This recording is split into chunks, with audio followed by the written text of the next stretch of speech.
Hello, today is the anniversary of the birth in 1813 of Søren Kierkegaard, the Danish philosopher and theologian. One of the things he said interested me.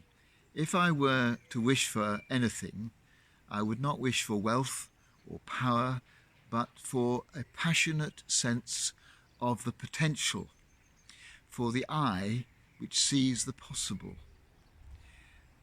Pleasure disappoints, possibility never.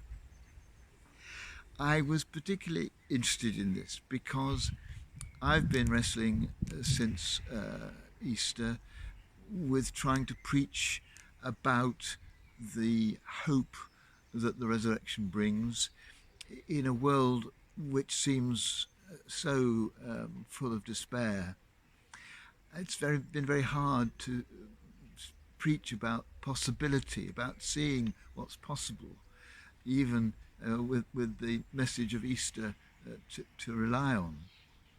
And I was interested to see an article in the paper recently, really laying into the Thought for the Day program on Radio 4, where various contributors, quite naturally, of all religions, have tried to use the insights of their faith to bring some sort of insight into what's going on in Ukraine.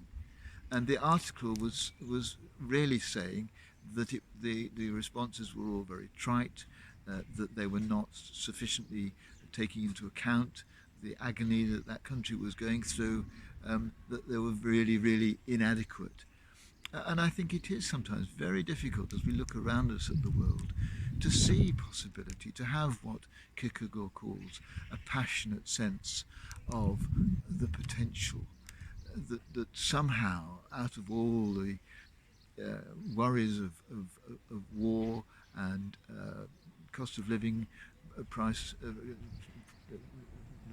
the increase in the cost of living, and so on, all these things that worry us at the moment, it is very hard to see hope for the future, to see the possibilities.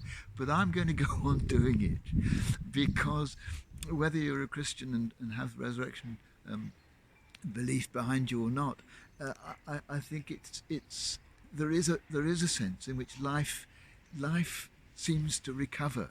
So life does seem to be able to have a survival instinct, which is remarkable, and that things do emerge out of most terrible pain and horror into something new and different and often creative. And so I'm going to stick today with Søren Kierkegaard's longing to have what he calls this passionate sense of the potential, the eye which sees the possible.